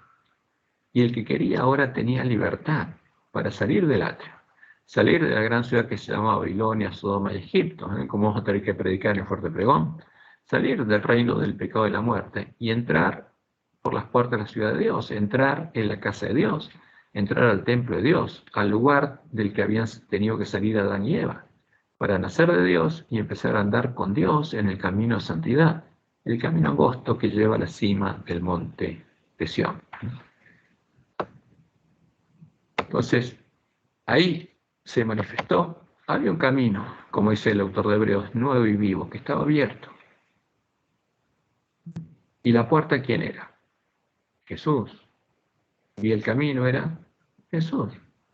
Ahora, ese camino nuevo y vivo, los discípulos no lo conocían, por eso no pudieron entrar. No pudieron entrar cuando murió Jesús. Entonces, como leemos en Salmos 18, 19 al 23, abridme las puertas de la justicia, entraré por ellas, alabaré a Jehová. Cuando se abrieran la puerta, el pueblo de Dios podría entrar al templo de Jehová. Esta es puerta de Jehová. Por esa puerta se entra a la presencia de Jehová. Por ella entrarán los justos. ¿Por qué justos? Porque habrían sido lavados, justamente habrían sido lavados en la sangre del Cordero, en la fuente. Habrían sido vestidos de vestiduras blancas, declarados justos, y habrían entrado por la puerta. Por ella entrarán los justos. Te alabaré porque me has oído y me fuiste por salvación. La piedra que se echaron los edificadores, está hablando de Jesús, porque es la piedra del ángulo del templo de Jehová. Es el primer hombre que fue parte del templo de Jehová. Ha venido a ser cabeza del ángulo, y sobre esa piedra empezó a ser edificado el templo de Jehová. ¿Con quiénes? Con todos los que entraban por la puerta abierta. De parte de Jehová es esto, y es cosa maravillosa a nuestros ojos. Y Jesús fue claro, yo soy la puerta que va a estar abierta, el que por mí entrare será salvo. Y también dijo, yo soy el camino, y la verdad, y la vida. ¿A dónde el camino? Nadie viene al Padre sino por mí. O sea, van a poder ir a donde yo estoy con el Padre. Porque el Padre que mora en mí va a poder morar en ustedes. Y en Juan 15, 1 al 5 Jesús dice, yo soy la vid verdadera y mi Padre es el labrador. ¿Por qué dice yo soy la vid verdadera? Porque como Dios lo anunció en el Cántico de Moisés, habría una vid falsa, la vid de Sodoma, la vid de Gomorra, la vid de Babilonia, el falso Jesús. Pero Jesús dice, yo soy la vid verdadera y mi Padre es el labrador. Todo pámpano que en mí no lleva fruto, lo quitará. Y todo aquel que lleva fruto, lo limpiará para que lleve más fruto. Y termina diciendo, yo soy la vid, vosotros los pámpanos, el que permanece en mí y yo en él. Por eso Jesús dice en Apocalipsis 3:20, aquí yo estoy a la puerta y llamo. Yo, no otro, yo. El que permanece en mí y yo en él, este lleva mucho fruto, porque separados de mí, nada podéis hacer. Y en Hebreos 10, el autor de Hebreos dice, así que hermanos, teniendo libertad para entrar en el lugar santísimo, fuéramos redimidos. Y ahora tenemos libertad de salir del reino del príncipe de este mundo y entrar a la casa de Dios. ¿A dónde? Al lugar santísimo, a la presencia de Dios. Así que hermanos, teniendo libertad para entrar en el lugar santísimo, por la sangre de Jesucristo, por el camino nuevo y vivo que Él nos abrió a través del velo. Hay un camino nuevo, hay una puerta abierta, hay un camino abierto. Esto es su carne, y teniendo un gran sacerdote sobre la casa de Dios, porque Jesús está sentado a la diestra de Dios, en el trono de Dios, acerquémonos con corazón sincero, en plena certidumbre de fe, purificados los corazones de mala conciencia y lavados los cuerpos con agua pura. Porque el que se lavó en la fuente y fue vestido con el manto de la justicia de Cristo puede entrar a la presencia de Dios. Pero hasta Pentecostés del año 31 nadie empezó a recorrer el camino, porque como sucedería con el ángel de la Odisea, los discípulos no comprendían cuál era el evangelio del reino de Dios y no entendían cuál era la puerta ni cuál era el camino. Por eso Jesús tuvo que estar y estuvo con ellos 40 días para abrirles los ojos y los oídos a los ciegos y a los sordos, para sembrar en sus corazones la semilla del reino, para que finalmente ellos pudieran entrar a la casa de Dios y empezar a recorrer el camino de santidad, como leemos en Isaías 35, del 4 al 8. Decid a los de corazón apocado, esforzaos, no temáis. Y aquí que vuestro Dios viene con retribución, con pago. Dios mismo vendrá y os salvará. Entonces los ojos de los ciegos serán abiertos y los oídos de los sordos se abrirán. Y van a ver y van a oír el Evangelio. Y habrá allí calzada y camino, y será llamado camino de santidad. No pasará inmundo por él, sino que él mismo estará con ellos. O sea, de vuelta volverían a estar con Dios, en la casa de Dios, pero tendrían que ser limpiados. El que anduviere en este camino, por torpe que sea, no se extraverá. Y como leemos en Hechos 1, el 3 al 5, Jesús tuvo que abrirle los ojos y mostrarles cuál era la verdad, a quienes también, después de haber padecido, se presentó vivo con muchas pruebas indubitables, apareciéndoseles durante 40 días y hablándoseles acerca del reino de Dios. No podía entrar porque no conocían la verdad. Jesús tuvo que hacer la misma obra que tendría que hacer con nosotros el hombre de la escobilla. Y estando juntos, les mandó que no se fueran de Jerusalén, sino que esperasen la promesa del Padre, la cual les dijo, oísteis de mí. Porque Juan ciertamente bautizó con agua, vosotros seréis bautizados con el Espíritu Santo dentro de no muchos días. Entonces, cuando viniera el Espíritu Santo, la promesa, Dios vendría a morar en ellos y serían hechos parte del templo de Dios. Ya serían de Dios y serían transformados en piedras vivas y serían edificados sobre la piedra del ángulo del templo de Jehová, como parte del templo de Jehová. Entonces, no vamos a ver todos los aspectos de la profecía del santuario, vamos a saltarnos un poquito y ahora vamos a ver quién es el santo, el verdadero Jesús, porque la profecía dice que el santo, el verdadero Jesús, es Jehová, el Señor.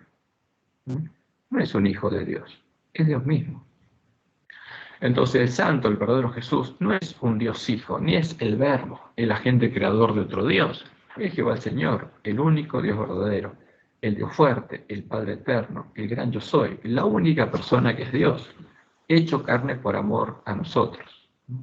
Él es la puerta abierta que el pueblo adventista debía encontrar para poder entrar al reino de Dios, recorrer el camino angosto, recibir el sello de Dios y poder terminar de preparar el camino a su segunda venida. Como leemos en Deuteronomio 32-39, como ya lo leímos, Dios nos dice, ved ahora que yo soy, y no hay dioses conmigo. Y en Isaías 43 nos dice que Él, el que anunció, es el que nos salvaría y Él es el que nos haría oír. Vosotros sois mis testigos, dice Jehová, y mi siervo que yo escogí, para que me conozcáis y creáis y entendáis que yo mismo soy. Habla con una persona singular. Antes de mí no fue formado Dios, ni lo será después de mí. Nunca va a haber otro Dios. Yo Jehová, y fuera de mí no hay quien salve. Yo anuncié. O sea, ¿quién estaba anunciando?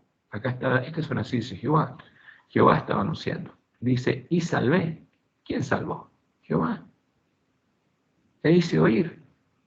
¿Quién nos haría oír? Jehová. ¿Quién le hizo oír a los discípulos? Jesús les hizo oír. ¿Quién nos haría oír a nosotros? El hombre de escobilla. ¿Quién sería? Dios mismo. Yo anuncié y salvé. Yo lo salvé. Le hice oír. Y no hubo entre vosotros Dios ajeno. Vosotros pues sois mis testigos, dice Jehová, que yo soy Dios. Yo soy. Y en Isaías 44, 6 al 8, están las palabras que Jesús repite en Apocalipsis. Así dice Jehová, Rey de Israel y su Redentor. O sea, ¿quién es nuestro Redentor? Es Jehová. Jehová de los ejércitos. Yo soy el primero y yo soy el postrero. Y fuera de mí no hay Dios. Yo soy el primero. Y no hay otro. Y yo soy el postrero. Y fuera de mí no hay Dios, ni va a haber otro Dios. No te lo hice oír desde la antigüedad y te lo dije, luego vosotros sois mis testigos. No hay Dios sino yo, dice Jehová. Yo soy una persona singular. No hay Dios sino yo. No hay fuerte. No hay otro que tenga mi naturaleza. No conozco ninguno. Entonces, y él empezó a anunciar justamente por medio de Isaías quién sería el Mesías. Por ejemplo, Isaías 7:14, por tanto, el Señor mismo os dará señal. Y aquí que la Virgen concebirá y dará a luz un hijo y llamará su nombre Emmanuel, que significa Dios con nosotros. ¿Cuántos Dios había? ¿Cuántas personas que fueran Dios había? Una sola. Entonces, ¿quién sería el Mesías? Jehová con nosotros. Porque un niño nos es nacido, hijo nos es dado, y el principado sobre su hombro. Porque va a ser el primogénito entre muchos hermanos. Y se llamará su nombre admirable, consejero, Dios fuerte. Ahora, ¿cuántas personas que fueran Dios había? Solo Jehová. Y que fueran fuertes, solo Jehová. ¿Y quién sería el Mesías? El Dios fuerte, el Padre eterno, ¿no? Nuestro Dios y Padre. Él se haría hombre y sería el príncipe de paz. Eso es lo que anuncia la profecía. Ese es el santo, el verdadero Jesús. Por eso Pablo dice que Él es la roca que vive Israel de Egipto a Canaán, porque Él es Jehová. Y en Isaías 40:13 se nos anuncia la obra que haría Juan el Bautista. Vos que claman en el desierto, preparad camino a Jehová. ¿A quién le preparó el camino Jesús? Perdón, es Juan. A Jehová, a Jesús. ¿Y quién es Jesús? Es Jehová. Enderezad casa la soledad a nuestro Dios. Como dice Isaías 47:4, nuestro Redentor. Jehová de los ejércitos es su nombre, el Santo de Israel. Es Jehová. Por eso, justamente los espíritus que estaban en un endemoniado, le dijeron a Jesús, yo sé quién eres, el Santo de Israel. Ellos sabían quién era Jesús. Y en Isaías 54:5 leemos, porque tu marido es tu hacedor, Jehová de los ejércitos es su nombre, y tu Redentor. O sea que nuestro Creador, Jehová, nuestro Dios y Padre, el que nos formó con sus manos, sería nuestro Redentor, el Santo de Israel. Dios de toda la tierra será llamado. Y en 1 Timoteo 3:16 leemos, indiscutiblemente grande es el misterio de la piedad. Dios, ¿quién? El único Dios verdadero, fue manifestado en carne, justificado en el Espíritu, visto de los ángeles, predicado a los gentiles, creído en el mundo, recibido arriba en gloria. Como dice Pablo en 1 Timoteo 5, porque hay un solo Dios, y ese único Dios se hizo carne. Y ahora hay un solo mediador entre Dios y los hombres, Jesucristo, hombre. Porque ahora hay dos personas. Está Jehová y está Jesucristo, hombre. Porque hay un Dios y hay un hombre. Ahora, ¿ese hombre quién es? El Dios fuerte, el Padre eterno, con nosotros, hecho hombre. Como dijo Jesús en Juan 17:3, y esta es la vida eterna, que te conozcan a ti, el único Dios verdadero. ¿Cuántos dioses verdaderos había para Jesús? Uno solo, su Padre. Y a Jesucristo, que es el renuevo de Jehová, a quien has enviado. Y como lo predicó en su sermón profético, Mateo 24, 29 al 31, e inmediatamente después de la tribulación de aquellos días, después del tiempo angustia y Jacob, el sol se oscurecerá y la luna no dará su resplandor y las estrellas caerán del cielo y las potencias de los cielos serán conmovidas. Eso no pasó antes de 1844. Es lo que ocurre después del tiempo angustia y Jacob, después del fuerte pregón, cuando estén cayendo las plagas. Esto ocurre en la sexta plaga. Entonces aparecerá la señal del Hijo del Hombre en el cielo, y entonces lamentarán todas las tribus de la tierra, y verán al Hijo del Hombre viniendo sobre las nubes del cielo con poder y gran gloria, porque viene como el Dios omnipotente. Y enviará a sus ángeles con gran voz de trompeta y juntarán a sus escogidos de los cuatro vientos, desde un extremo del cielo hasta el otro. Por eso él dice: he aquí vengo pronto, y mi galardón conmigo, para recompensar a cada uno según su obra. Yo soy el Alfa y el Omega. ¿Qué dijo en Isaías 44? Lo mismo. El principio y el fin, el primero y el último. Porque eso no lo puede decir Apolo, porque no puede decir que es el primero, porque antes de él estuvo Zeus. ¿Qué dice Jesús? Yo soy el Alfa y el Omega, el principio y el fin, el primero y el último. ¿Yo soy quién? El Dios Todopoderoso. Yo soy Jehová, y fuera de mí no hay Dios. Y como lo anunció en Isaías, y se dirá en aquel día, Isaías 25:9, he aquí este es nuestro Dios. Cuando veamos venir, ¿a quién? Al Hijo del Hombre, en su gloria. ¿Qué vamos a decir? He aquí este es nuestro Dios, le hemos esperado y nos salvará. Este es Jehová a quien hemos esperado. Nos gozaremos y nos alegraremos en su salvación. Porque este es el verdadero Jesús. Es nuestro Dios, que por amor a nosotros se hizo hombre. Ese es el misterio de la piedad. Y por supuesto, esta es la más hermosa historia de amor jamás contada. Es el amor de quién? De un marido amante. Lo que un marido amante hizo para redimir a su esposa amada. Porque Dios tomó esa figura.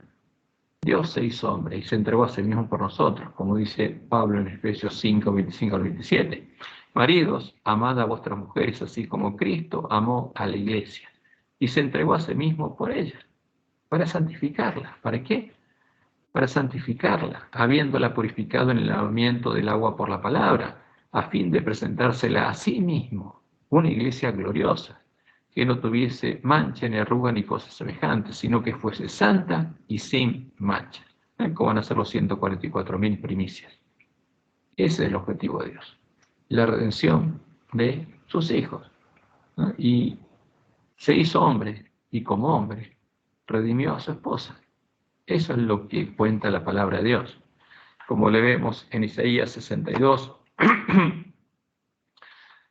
del 1 al 5. Por amor de Sión no callaré, y por amor de Jerusalén no descansaré, hasta que salga como resplandor su justicia y su salvación se encienda como una antorcha. Entonces verán las gentes tu justicia. Por amor de mi esposa no callaré, ni descansaré. Entonces verán las gentes tu justicia y todos los reyes tu gloria, y te será puesto un nombre nuevo, la boca de Jehová nombrará. Y serás como corona de gloria en la mano de Jehová, y diadema de reino en la mano del Dios tuyo. Nunca más te llamarán desamparada, ni tu tierra se dirá más desolada, sino que será llamada Esibá, mi deleite, y tu tierra Beula, desposada. Porque acá está la promesa, el amor de Jehová estará en ti. Porque lo que Dios tiene escrito en la mente del corazón estará escrito en la mente del corazón de su esposa. Y tu tierra será desposada, pues como el joven se desposa con la virgen, se desposarán contigo tus hijos, y como el gozo del esposo con la esposa, así se gozará contigo el Dios tuyo. Esa es la profecía. Y eso es lo que Dios hizo, empezando por perdonar los pecados de Adán y Eva y cargando sus pecados, comprometerse a pagar por ellos, y pagó, y nos redimió, para que esa puerta estuviera abierta y nosotros pudiéramos entrar al lugar de su santuario como entraban los miembros de la iglesia primitiva. Y por eso cuando empezamos a comprender la verdad, ¿podemos dejar de amar a Jehová, al santo, al verdadero Jesús, al que nos amó tanto y nos redimió? No, porque el que nos redimió es el verdadero, no el falso, no es Satanás. Por eso Satanás busca ocultarlo, para poder engañarnos y ocupar su lugar en nuestra mente y nuestro corazón, para que lo amemos a él y lleguemos a ser parte de su esposa, parte de la gran Babilonia. Entonces, ¿qué diferencia al santo, al verdadero Jesús del falso? Primero, el falso es un Dios hijo y el verdadero es Dios mismo. Pero además hay otras características.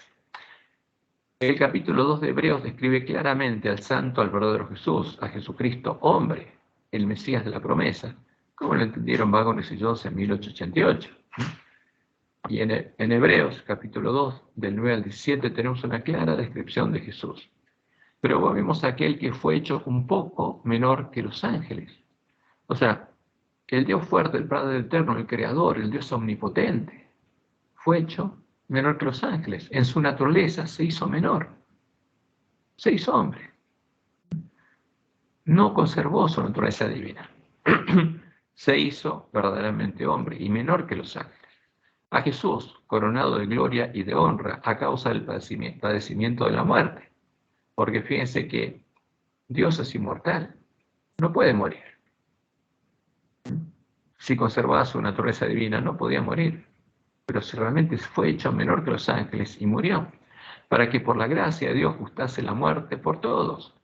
Porque convenía aquel por cuya causa son todas las cosas y por quien todas las cosas subsisten, que habiendo de llevar muchos hijos a la gloria, porque ese era el propósito de él, redimirnos y llevarnos a su casa y transformarnos a imagen de Jesús, perfeccionase para aflicciones al autor de la salvación de ellos, porque Jesús tuvo que ser perfeccionado como hombre, tuvo que crecer, tuvo que llegar a reflejar plenamente la imagen de su Padre.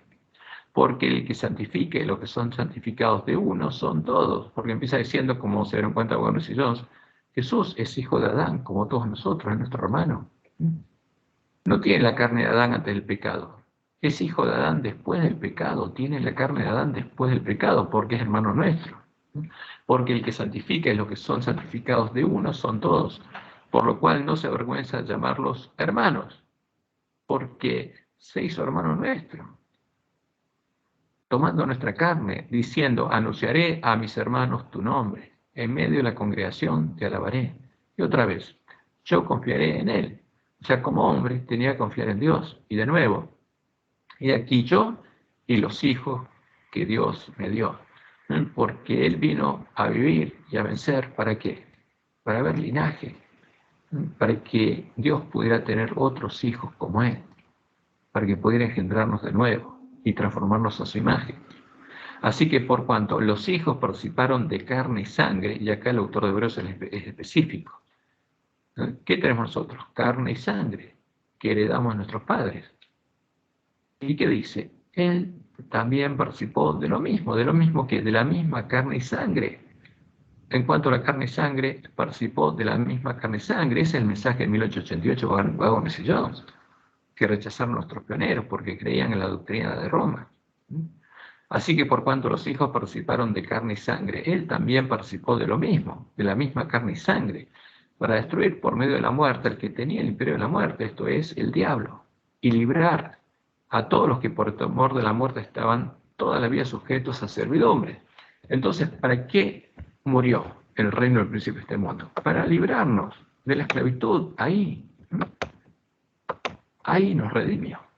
Librar a todos los que por el temor de la muerte estaban durante toda la vida sujetos a servidumbre, porque ciertamente no socorrió a los ángeles, sino socorrió a la ascendencia de Abraham, porque es hijo de Abraham según la carne, e hijo de David según la carne. Por lo cual, ¿en qué? En cuanto a la carne y sangre, está hablando el autor de Hebreos, debía ser en todo semejante a sus hermanos. No podía ser distinto, tenía que ser una oveja. Si no tenía carne de oveja, no era oveja. Para venir a ser misericordioso y fiel sumo sacerdote en lo que a Dios se refiere, para expiar los pecados del pueblo, pues en cuanto él mismo padeció siendo tentado. Y fíjense que Dios no puede ser tentado. Y eso echa por tierra todas las falsas doctrinas que tenemos. Es poderoso para socorrer a los que son tentados. Entonces, siendo el único Dios verdadero, siendo Jehová, el Dios fuerte, el Padre eterno, la raíz de David, el Padre de David, se hizo un poco menor que los ángeles, se hizo 100% hombre. Y, aparte de su nombre Jehová, el renuevo de Jehová, Jesucristo hombre, no conservó ninguno de los atributos de la naturaleza divina. Pero era Jehová, era Dios con nosotros. No era justamente, no tenía otro nombre. Era Jehová mismo, hecho hombre. Emmanuel, Dios con nosotros. El Dios fuerte, el Padre eterno, Jehová con nosotros. Ese era su nombre. Entonces, como dice el autor de Hebreos, fue hecho un poco menor que los ángeles. Como dice Jeremías 23, 5 al 6. He aquí, vienen días, dice Jehová, en que levantaré a David renuevo justo, porque será hijo de David, y reinará como rey, el cual será dichoso, y hará juicio y justicia en la tierra. En sus días será salvo Judá, e Israel habitará confiado, y este será su nombre con el cual le llamarán. ¿Cómo llamarían al hijo de David? Jehová. ¿Cómo? Jehová. Por eso Jesús le decía a los fariseos, ¿por qué David llamaba a su hijo Jehová, Señor? Llamarán Jehová, justicia nuestra. Así lo llamarían todos los que conocieran al Mesías, porque sabrían que sería Jehová, el Dios fuerte, el Padre eterno, que se habría hecho hombre. Y en Apocalipsis 22, 16, Jesús mismo nos dice, yo Jesús he enviado mi ángel para dar testimonio de estas cosas en las iglesias. Yo soy la raíz, yo soy el padre. ¿De quién? De David. Y soy el linaje de David. Yo, el padre de David, me hice el hijo de David. Yo soy la estrella resplandeciente de la mañana.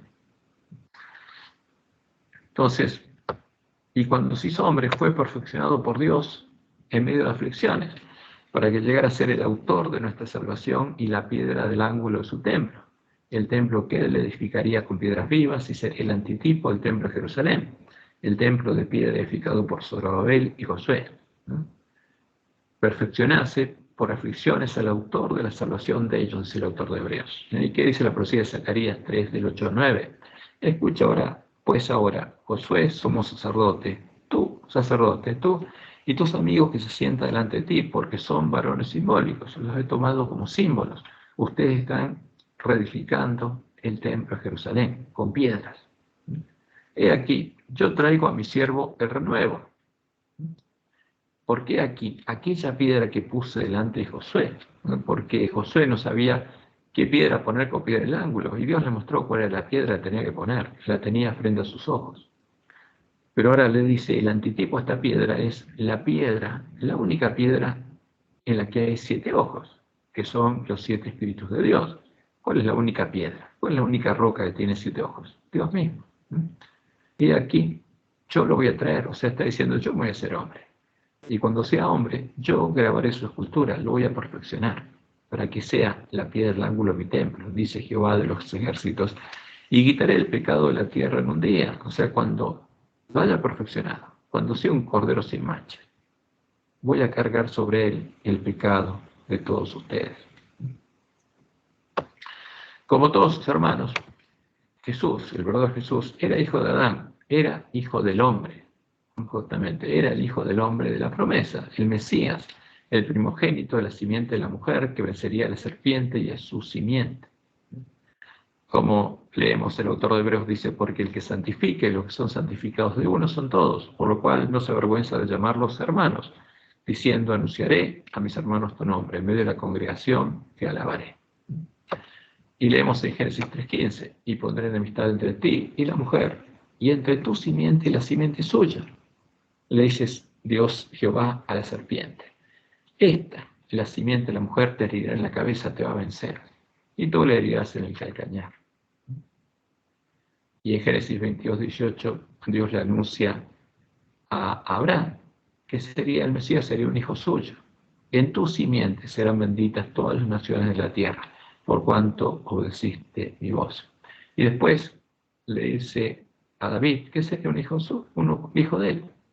En 2 Samuel 7, del 12 al 14. Y cuando tus días sean cumplidos y duermas con tus padres, o sea, después que hayas muerto, No lo vas a engendrar vos, yo lo voy a engendrar.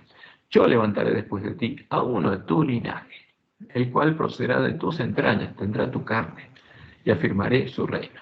Él edificará casa a mi nombre.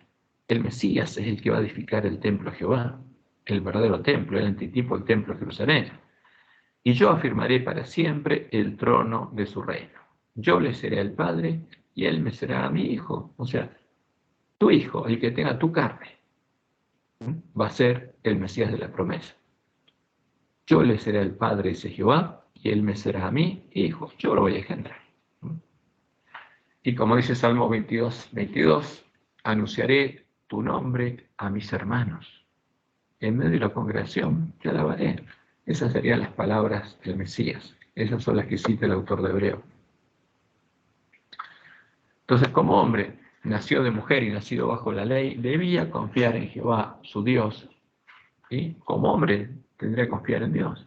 Y debía depender de Él. Debía vencer por la fe en Dios. Debía vencer por la fe en su Dios y Padre. Porque sería nuestro hermano, para mostrarnos el camino. Como dice el autor de Hebreos, y otra vez yo confiaré en Él. Como dice Isaías 50, del 4 al 7. Jehová el Señor me dio lengua de sabios para saber hablar palabras al cansado. Despertará mañana tras mañana, despertará mi oído para que oiga como los sabios. Jesús venció por la fe de su Padre, como dice Elena, y por su relación que tenía con Él. Y cada mañana se despertaba, lloraba a su Padre y se comunicaba con Él, como nos enseñó a nosotros a orar en el Padre Nuestro, para que Dios venga a morar a nosotros. Y despertará mi oído para que oiga como los sabios. Jehová el Señor me abrió el oído, y yo no fui rebelde ni me volví atrás. ¿Qué hizo Dios? Le hizo oír las palabras de profecía para que le entendiera cuál era su misión y lo que estaba anunciado sobre él. Le hizo oír todo lo que decía la ley, Moisés, los salmos y los profetas sobre él, lo que él después le contó a los discípulos, lo que iba a pasar con él. Y él lo escuchó y no fue rebelde, ni se volvió atrás. Di mi cuerpo a los heridores y mis mejillas a los que me besaban la barba. A los 12 años él entendió que era el Cordero de Dios. Entendió lo que iba a pasar. Y aunque finalmente, frente a la prueba, 3 veces oró, Padre, si es posible, pasa de mí esta copa. Como no había otra forma de redimirnos, él dio su cuerpo a los heridores. Di mi cuerpo a los heridores y mis mejillas a los que me besaban la barba. No escondí mi rostro de injurias y disputos, porque Jehová, el Señor, me ayudará. Por tanto, no me avergoncé. Por eso puse mi rostro como un pedernal y sé que no seré avergonzado. Y la promesa del pacto de Dios con el Mesías era que, después de poner su vida en expiación por el pecado, él vería el linaje, vería el fruto de la aflicción de su alma, vería a los nuevos hijos de Dios, que Dios le daría como hermanos y quedaría satisfecho. Porque él murió, ¿por qué? Por nosotros. Y de nuevo, he aquí yo y los hijos que Dios me dio. Entonces, como dice Isaías 53, cuando él ha puesto su vida en expiación por el pecado, verá el linaje. Este es el pacto de Dios con el Mesías. Vivirá por largos días. O sea, va a morir, pero va a resucitar. Y va a haber linaje. Y la voluntad de Jehová será en su mano prosperada. Verá el fruto de la aflicción de su alma y quedará satisfecho. Por su conocimiento, justificará a mi siervo justo a muchos y llevará las iniquidades de ellos. Y en Jeremías 31-33, Dios anunció lo siguiente: pero este es el pacto que haré con la casa de Israel después de aquellos días, dice Jehová. Daré mi ley en su mente y la escribiré en su corazón, y yo seré ellos por Dios y ellos me serán por pueblo. O sea, ¿por qué Jesús tendría hermanos? Porque Dios nos haría nacer de él y volvería a escribir lo que Satanás corrompió en nuestra mente, en nuestro corazón, su ley, para que volvamos a reflejar su imagen. Y en Salmos 48 está la promesa del Mesías, porque el Mesías vencería. ¿Por qué? Porque tendría la ley de Dios escrita en la mente y el corazón. Me complazco en hacer tu voluntad, oh Dios mío, y tu ley está en medio de mi corazón. Fue el primer hombre en el que el tesoro de su corazón volvió a ser el fruto del árbol de la vida. el conocimiento de la vida, el conocimiento que está en la mente y el corazón de Dios. Y en Juan 15:13 leemos: nadie tiene mayor amor que este, que uno ponga su vida por sus amigos. Y él dice: como el Padre me ha amado, así también yo os he amado. O sea, ¿cómo los amo? Con el amor de Dios. ¿Dónde está el amor de Dios? En mi corazón. Porque la ley de Dios está escrita en mi corazón. Como el Padre me ha amado, así también yo os he amado. Permaneced en mi amor. Y también nos dijo: un nuevo mandamiento os doy, algo que antes era imposible, que os améis unos a otros como yo os he amado, con el amor de Dios. Pero para eso, el amor de Dios tiene que estar en nuestro corazón, como estaba en Jesús. El amor de Jesús tiene que estar en nosotros. Ese es el nuevo mandamiento, que sería posible en el nuevo pacto: que os améis unos a otros como yo os he amado, que también os améis unos a otros. En esto conocerán todos que sois mis discípulos y mis hermanos, si tuvierais amor los unos con los otros. Esa es la única forma de predicar el Evangelio del Reino de Dios, por testimonio, que se vea el amor de Dios en nosotros, que la gloria de Jehová de nuevo se vea en nosotros como se ve en Jesús. Y por eso el autor de Hebreo está citando Isaías 8, dice el 18, donde dice: ata el testimonio, sella la ley entre mis discípulos. O sea, ¿qué está diciendo? Escribe tu ley en mis discípulos, en la mente y el corazón de mis hermanos. Esperaré pues a Jehová, el cual escondió su rostro de la casa de Jacob, y en él confiaré. Y aquí yo y los hijos que me dio Jehová somos señales y presagios en Israel. O sea, somos la luz del pueblo, de parte de Jehová de los ejércitos, que mora en el monte de Sión. Y por eso Jesús fue el primer hombre que fue perfeccionado por Dios, el primer cordero adulto y sin mancha, el primer pan sin levadura y ungido con aceite. Y para poder redimir de la esclavitud, del pecado, a sus hermanos, tomando el lugar de sus hermanos pecadores en el reino del príncipe de este mundo, muriendo en el lugar donde ellos estaban y debían morir, para que ellos pudieran tomar el lugar de él en el reino y en el lugar santuario de Dios, debía triunfar siendo en todo semejante a ellos, teniendo la misma carne y sangre que todos sus hermanos, ¿no? Como es el autor de Hebreos. Por cuanto los hijos participaron de carne y sangre, él también participó de lo mismo. El verdadero Jesús participó de nuestra carne y sangre, no de otra carne y sangre, para destruir, o sea, dejar inmóvil, inutilizar, abolir o acabar, esas son las traducciones posibles, por medio de la muerte, el que tenía el imperio de la muerte, porque éramos esclavos en el atrio del imperio de la muerte, esto es el diablo, y librar, ¿no? Porque eso es lo que hizo, nos libró, nos redimió y nos libró de esa esclavitud. Nos dio la libertad y librar a todos los que por el temor de la muerte estaban durante toda la vida sujetos a servidumbre. Éramos siervos del pecado.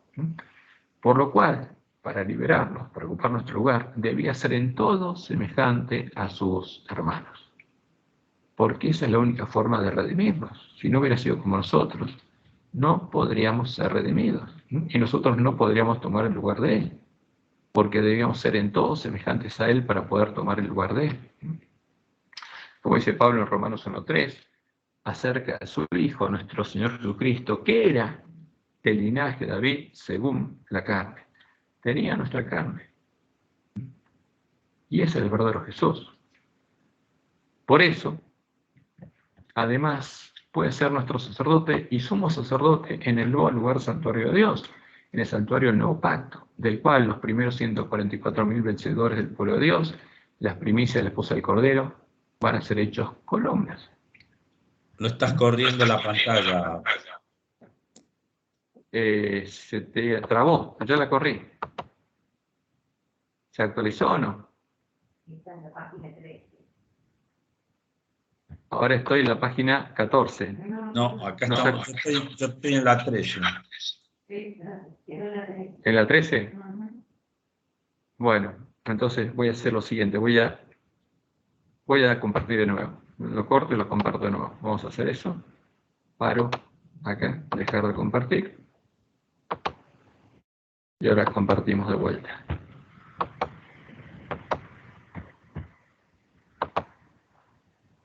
A ver, dígame si apareció de vuelta. Ahora estoy en la 14.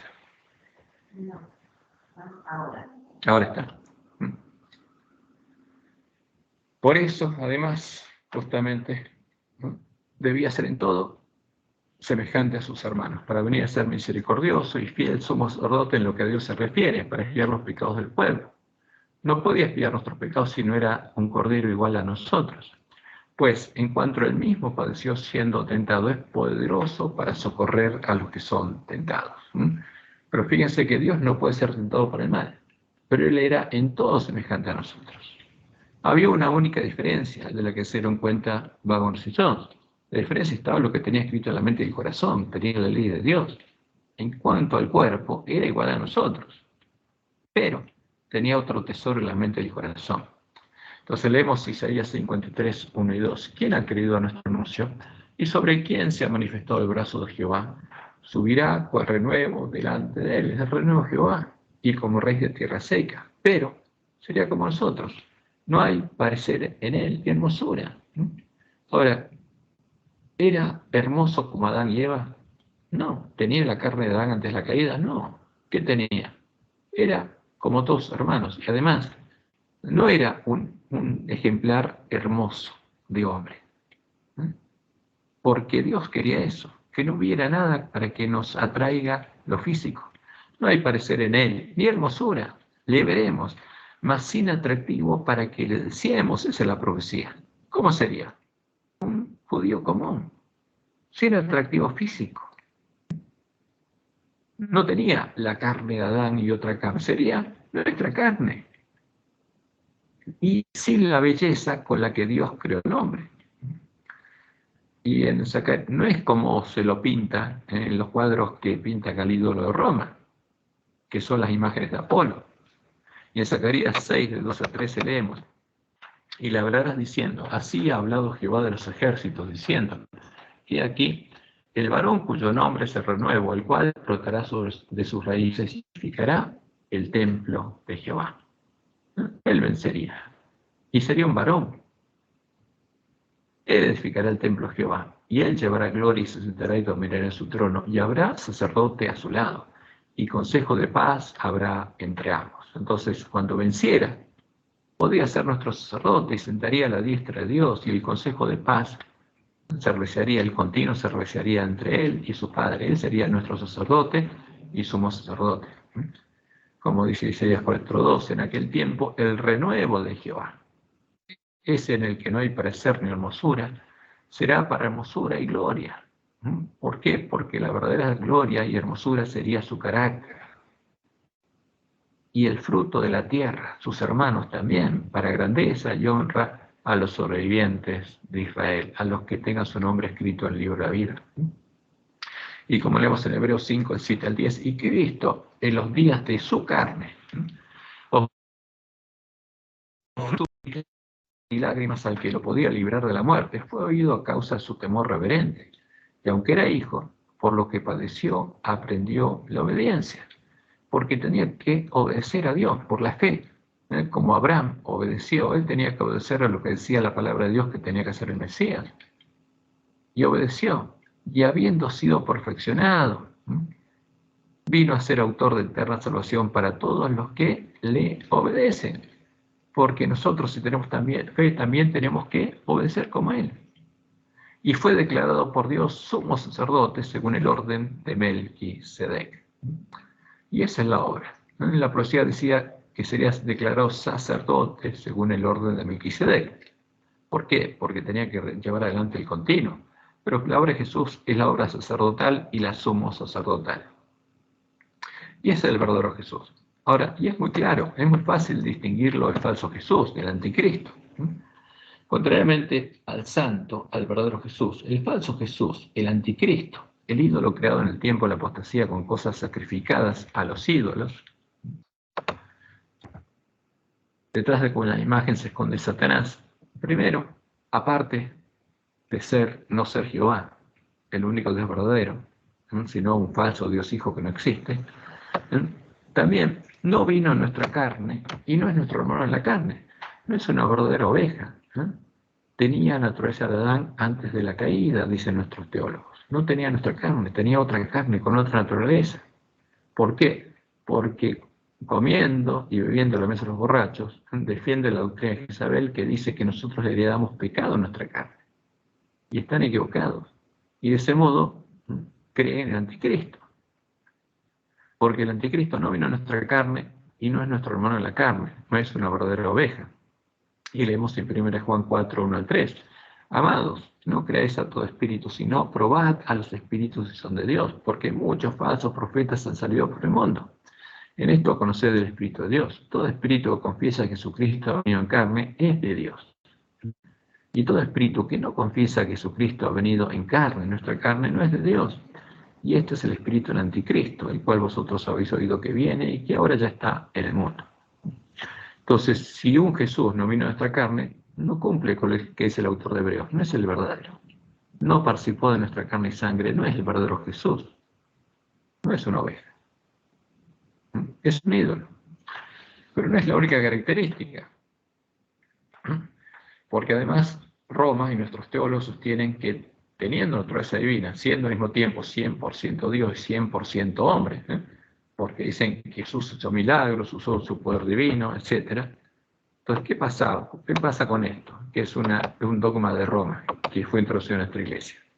Entonces, el segundo aspecto que nos muestra claramente que es el anticristo es que en su naturaleza no fue hecho un poco menor que los ángeles, porque al retener un solo atributo divino era mayor que los ángeles. Ahora, ¿puede un ángel en su naturaleza ser superior a Dios? No. Entonces, si el Jesús de Roma, como lo define Roma, y el Dios Hijo de la Trinidad, cuando se hizo hombre, conservó su naturaleza divina, e hizo milagros, etcétera, etcétera, en su naturaleza era inferior a los ángeles, no. Pero Hebreos 2.9 nos habla del verdadero Jesús. Pero vemos aquel que fue hecho un poco menor que los ángeles. A Jesús, coronado de gloria y de honra a causa del padecimiento de la muerte. ¿Por qué? Porque tenía que morir. Y Dios no puede morir. Y tenía que ser en todo semejante a nosotros, para que por la gracia de Dios gustase la muerte por todos. Entonces, la tercera característica clara es que no pudo ser tentado como nosotros somos tentados, porque Dios no puede ser tentado por el mal. Entonces, el Jesús que tiene naturaleza divina no puede ser tentado por el mal. Como dice Santiago 1.13, cuando alguno es tentado, no diga que es tentado de parte de Dios, porque Dios no puede ser tentado por el mal, ni Él tienta a nadie. Entonces, si Jesús era omnisapiente y podía leer la mente de otras personas, con su propio poder, ¿lo podía tentar Satanás? No. Si era Dios, ¿podía ser tentado por el mal? No. ¿Podía ser tentado en todo como somos tentados nosotros? No. Por eso, ese Jesús es un ídolo, no es el verdadero. Y no pudo morir por nosotros, porque Dios es inmortal. Como dice Pablo en 1 Timoteo 6:13 al 16. Te mando delante de Dios, que da vida a todas las cosas, y de Jesucristo, que dio testimonio de la buena profesión delante de Poncio Pilato, que guardas el mandamiento sin mácula ni represión, hasta la aparición de nuestro Señor Jesucristo, la cual a su tiempo mostrará el bienaventurado y solo soberano. ¿En cuántos dioses creía Pablo? En uno solo. Rey de reyes y Señor señores, el único que tiene inmortalidad. ¿Cuántas personas tienen inmortalidad? Una sola, que habita en luz inaccesible, a quien ninguno de los hombres ha visto ni puede ver, al cual sea la honra y el imperio sempiterno. Amén. ¿Puede morir el que es inmortal? ¿El que tiene inmortalidad? No. Entonces, si Jesús tenía naturaleza divina del Padre, que es inmortal, ¿podía morir? No. Entonces, todas son contradicciones y cosas absurdas que nacen de las mentiras que crearon, o sea, del ídolo que crearon. Por eso en 1888 Dios le mandó al pueblo antista un mensaje muy claro, mostrándole que Jesús es nuestro hermano en la carne. Y esa revelación fue desechada por el pueblo antista a partir de 1957, cuando para que las iglesias caídas reconocieran a la iglesia adventista como una iglesia hermana, adoptaron como propia la doctrina del anticristo, en el cual ellos y Roma adoran al anticristo, a Satanás. Eso es lo que pasó. Entonces, Estas son algunas cosas que nos muestran claramente quién es el santo, el verdadero Jesús. Por supuesto hay muchas cosas más, pero estas son cosas básicas, claras, que nos permiten ver claramente que el verdadero Jesús es Jehová el Señor, y que se hizo realmente hombre, y que como hombre venció el pecado de la carne por la fe, por el poder de Dios, porque se aferró por la fe a su Padre, como nosotros podemos aferrarnos del mismo modo. Y siendo hombre, siempre fue un cordero sin mancha, y llegó a ser un cordero adulto sin mancha, perfeccionado, que llegó a reflejar el amor de Dios, el carácter de Dios, y por amor, ese amor se manifestó cuando dio su vida por nosotros. Y habiendo sido perfeccionado, vino a ser autor de eterna salvación, y nos redimió, y nos dio la libertad de entrar al reino de Dios, al lugar del cual tuvieron que salir Adán y Eva, como es el autor de Hebreos, por el camino nuevo y vivo que Él nos abrió, para que nosotros podamos entrar a la presencia de Dios, nacer de Dios y ser engendrados por Dios y ser transformados a imagen de Jesús, porque acá en el santuario está reflejada la promesa de Dios. Entonces, la lámpara es un símbolo de los 7 espíritus de Dios, del Espíritu de Dios, que viene a morar cuando un hijo de Él entra por la puerta abierta y nace de Dios y entra a la presencia de Jehová. Y Dios viene a morar en él, y lo hace parte de su templo, y lo hace nacer de él, y empieza a recorrer el camino angosto, el camino a santidad, hasta llegar a cima de contención. Porque lo que está aquí, estos 12 panes sin levadura, ungidos con aceite, que refleja la imagen de Jesús, es la promesa de Dios. Por eso es la mesa de los panes de la proposición, a los panes sin levadura, justamente, que Dios quiere tener en su casa, porque Adán y Eva no tenían levadura, salieron y estaban contaminados por el pecado, y cuando se abrió la puerta, el nuevo pan sin levadura, Jesús dio su vida por nosotros, para que nosotros podamos entrar a la casa de Dios y Dios pueda transformarnos a su imagen, para que lleguemos a ser panes sin levadura ungidos con aceite, porque esta es la proposición de Dios. Este es el símbolo de la Nueva Jerusalén, la iglesia triunfante, la esposa del Cordero. Y en esta generación, los primeros 144.000 que van a estar delante, sin mancha delante del trono de Dios, van a ser los 144.000 sellados de la iglesia remanente. Esa es la promesa. Y por eso Jesús nos dice: yo soy el camino, la verdad y la vida al Padre. Entonces, lo que tenemos que hacer nosotros es creer la verdad, y que esa verdad nos haga libres, y poder entrar al reino de Dios, y que Dios nos haga nacer de Él. Y tenemos que empezar a recorrer el camino angosto que Dios le mostró a Elena de White, porque la promesa de Dios es que va a cumplir lo que Él prometió. Y los 144.000 sellados van a reflejar plenamente la imagen de Jesús, van a ser como el primogénito entre muchos hermanos. Ya somos semejantes a Jesús en la carne, el problema nuestro está en nuestra mente y en nuestro corazón. Y lo que Dios promete hacer es escribir su ley nuevamente en nuestra mente y en nuestro corazón, para que como Jesús podamos tener el amor de Él, para que como nos amó Jesús, nosotros podamos amar a nuestros hermanos. Y eso es lo que va a pasar, y es lo que se va a ver en los 144.000 sellados del pueblo de Dios. Bueno, estas son algunas cosas de las que íbamos a hablar. Hay más cosas que tenemos que entender, como Dios le dijo a Elena White, entenderíamos cuál es la obra que Jesús haría en el santuario. Pero eso es lo que veremos en el próximo estudio.